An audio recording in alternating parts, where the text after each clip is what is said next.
Welcome to Fireside Giants. My name is Alex with my co-host here, Anthony Rivardo, and today we want to give you an update on the Tampa Bay Buccaneers players that may be missing and likely to miss the Monday night game against the Giants. Now, this is a must-win game if you're a Giants player, if you're a fan. I know a lot of people are already checked out. No way they're making the postseason, and normally I'd probably say you're right, but I'm trying to hold out the little last sliver of hope. If we can beat the Buccaneers, maybe we can go on a string of wins. Maybe our defense steps up. We get Andrew Thomas back. He was surprisingly practicing today on Thursday, which is a huge sign. He was really, getting out there, and Joe Judge was even a bit more optimistic that he would be able to play on Monday. Now it's going to be kind of fun to watch Eli Manning and, I guess, and Peyton break down this game for us with Tom Brady and whatnot. So maybe Eli will throw some funny jokes in there on about Tom. But I would love to beat the Bucs this year and really this season and this week because it's our last sliver of hope. If we lose to the Bucs, you can basically kiss the rest of the season goodbye, in my opinion. Maybe some other people don't feel the same way, but I think this is a game we've got to win. But before we dive into the different players the Bucs won't have on Monday and the impacts and advantage it might give the Giants, Anthony, how you doing today, my friend? I'm doing great, and this is kind of a must-win game for the Giants in some ways. In other ways, you could say if they lose this game, that's expected. They will be okay, but realistically, they got to win another 5 or 6 games to have a chance at the playoffs. So every game feels and needs to be treated like a must-win game, even if it's an unrealistic win. You got to treat it like that, and you got to hope that you have all of your best players out there and healthy. And for Tampa Bay, they won't have all their best players out there and healthy, which is something that the Giants need to take advantage of. Because, yes, on paper, Buccaneers, better team. On the record, on the stat sheet this year, Buccaneers are the better team, but you all know how injuries can affect the team. And if there's a player out, that could be the differentiating factor that leads to an upset victory for the Giants. So there's a few really key players that won't be playing on Monday night. Hopefully, the Giants can take advantage of those losses on the Tampa Bay Buccaneers team and turn that into a victory for New York. We can hope so. We can hope the Giants make this a game close and extract a win. But let's start with the first player that is likely to miss this game, and that is interior defender Vida Veya. And if you don't know Vida Veya, he's a big, big dude, clogs the A and B gaps, really, really good against the run, which gives the Giants a bit of an advantage because their run blocking has been far superior to their pass blocking. So in terms of strategy, especially if Andrew Thomas doesn't play, it's going to be heavy running the football, Devontae Booker on the ground, short route concepts, and Vita Vea, being that big run blocker in the middle, or run stopper. You're going to need to run the football against them. That is going to be priority number one, win possession. Washington held them to just, I think, 21 minutes of possession last game. Their defense really stepped up. They only let Leonard Fournette, I think they kept him under 50 yards on the ground, which is pretty awesome for them. So, there's a couple of keys to beating Tampa Bay. Stop the running game. If the running game is on fire, it makes Tom Brady's job that much easier. We know that he is so good at balancing and reading coverages and changing plays the line of scrimmage to take advantage of looks. So this is an opportunity for the Giants on the other side of the ball to do the same thing. If Daniel Jones can see, okay, Vita Vea, he's not there. They have a lesser talent. Let's attack that spot. Let's use our interior guys. And, we know our interior guys aren't that good. But let's hope that we can run to that right side, really get behind Will Hernandez, let him open up some gaps and run through those A and Bs. So hopefully that's what they can do to take advantage of that, Anthony. I imagine you kind of see the same thing occurring with Vita Vea out. Yeah, absolutely. I mean, Vita Vea, when healthy, is one of the best interior defensive linemen in the NFL. Unfortunately, throughout much of his NFL career, he has struggled to stay healthy. And once again, he's out. He's injured, and he's not going to be playing on Monday night. This is huge for the Giants because not only is Vita Vea a phenomenal run defending interior defensive lineman, he can get after the quarterback a little bit. And we know that the Giants have some issues at center and guard this year. That could be an exposed weakness potentially for the Buccaneers defense. But with Vita Vea out of the lineup, that might make life a little bit easier for the Giants' interior offensive linemen, for the centers, for the guards. Will Hernandez struggling a lot this year. Now his task has gotten a little bit easier. Doesn't have to go against the massive human being that Vita Vea is. Vita Vea is a literal freak of nature with how quickly he moves at that size.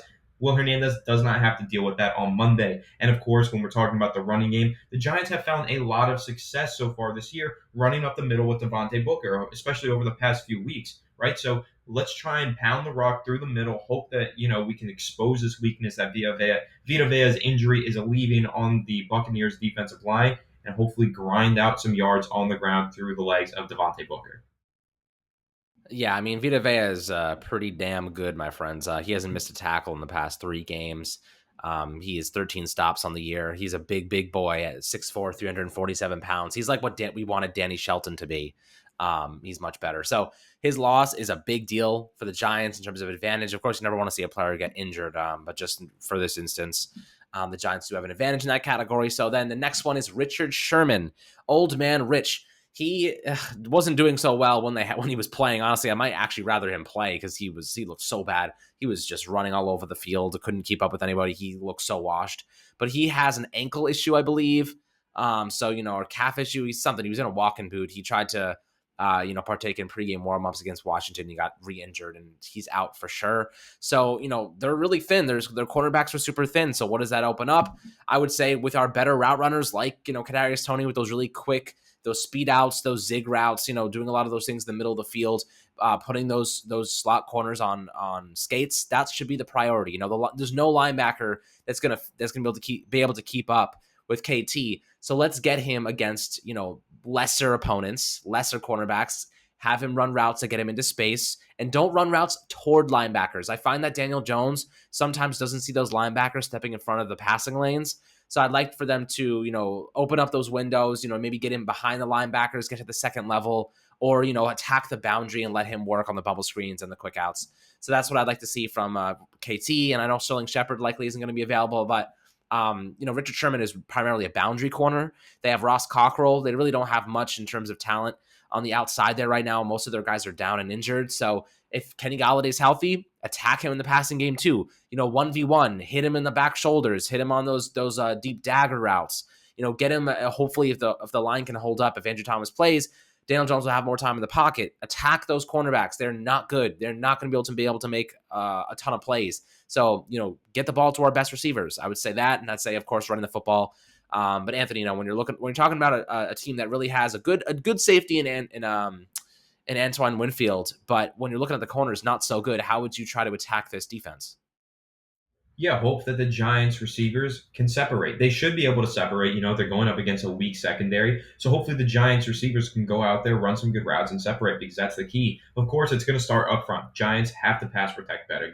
Vita Vea not being in the lineup helps them. There's another player that we're going to discuss in a little bit that also helps them. But pass protection, if that's solid, then it's just up to the receivers. Get open. You have favorable matchups now, right? With all the injuries that the Buccaneers have in the secondary, with how poorly they've been playing in the secondary, the Giants offense has a matchup advantage. They just need to expose it. So it's going to require some good routes ran. I mean, you have Kenny Galladay. Maybe he doesn't even have to separate, but he's going up against inferior opponents. Just throw it up to him. Maybe he'll moss a guy. Baby Tron, right? That was his nickname over in Detroit. He should be able to have a good breakout game and hopefully get his first touchdown of the season. Same thing with Kadarius Toney. Hopefully he can get his first touchdown of the season. Bubble screens, as you mentioned, Alex, those are great options for Kadarius Toney, but also a ton of shallow crossers. Anything to get him the ball in space, make a bunch of these crappy secondary players for the Buccaneers miss in space, break some tackles, take the ball to the house, hopefully, right? Kadarius Toney always has the ability to do that. Every time he touches the ball, the defense fears that he might take it all the way to the end zone, no matter where he is on the field. So the Giants just feed him. Give him a couple of those opportunities. If his thumb is better, his ankle is better, he's feeling healthy, all right, let's start feeding him. He's so explosive. Give him the ball in space. And plus, also, he runs some really good routes. We have all seen that viral route, that route that went viral on Alex's Twitter page of him putting Trayvon Diggs in a blender and cooking him, right? That was an incredible route. It was super clean, and he gained probably 10 yards of separation on that play. So when you have one-on-one matchups, man coverage, Kadarius Toney, let him run some good man-beating routes, and he will be able to do it. Not a 10-yard curl. I like the speed dig, the deep out routes that he's running, the zig routes, the whip routes,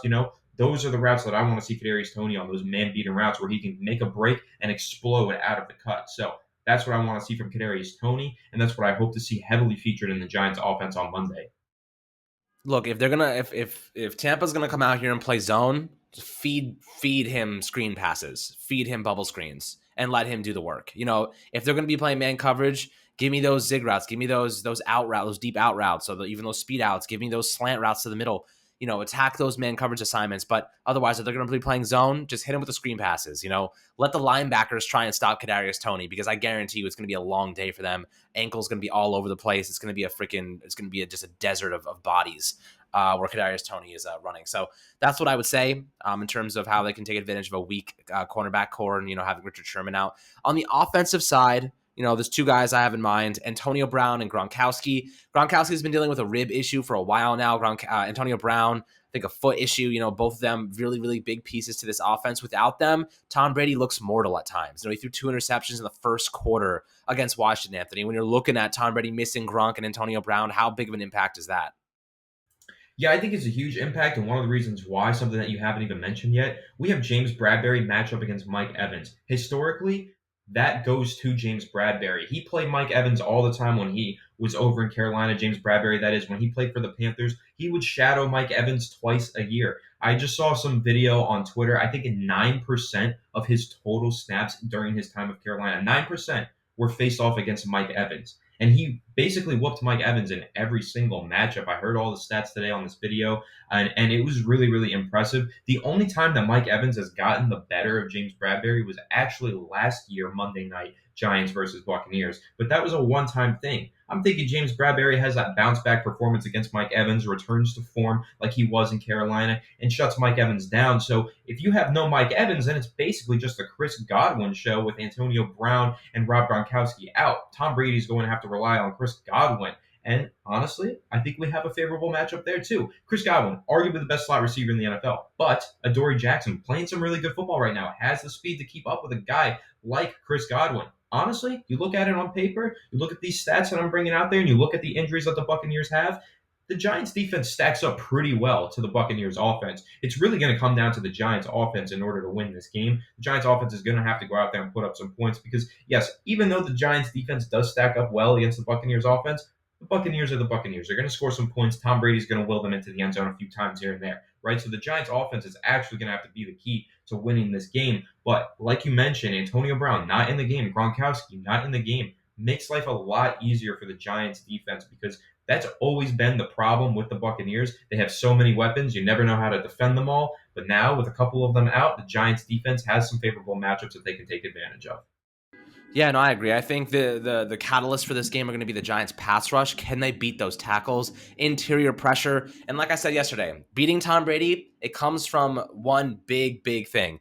You got to have interior pressure from guys like Leonard Williams, Dexter Lawrence to beat Tom Brady. Because Tom Brady, he loves to step up into the pocket and use that little bit of space, that little bit of room to extra second of time to find his receivers. If the Giants can generate through the middle and force them to the edge and then collapse that edge, that's where they're going to have success. The Giants, this is it. They got to interior pressure, force Tom Brady to move to the right or left. He cannot throw on the run. He's not a running quarterback. He is that's pure as a pocket passer as they come. So stepping him in the pocket, that's where he makes a living. That's where he becomes elite.